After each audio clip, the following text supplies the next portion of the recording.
How to change my age on TikTok. Hi everyone, welcome back to our channel. In today's video, I'll simply guide you through the steps on how you can change your age on TikTok, so make sure to watch the video till the very end.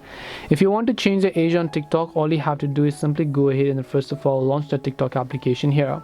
Once you launch a TikTok app, you're gonna see this type of interface where you just have to tap the profile icon from the bottom right of the screen. Once you tap the profile icon, tap the three lines option and then go to settings and privacy.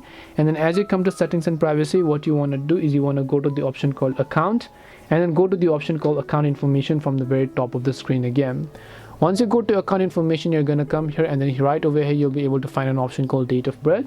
You can tap on date of birth if you haven't added already, and then just make sure to select a new date of birth in this case. Once you've done that, your age will be successfully changed on TikTok.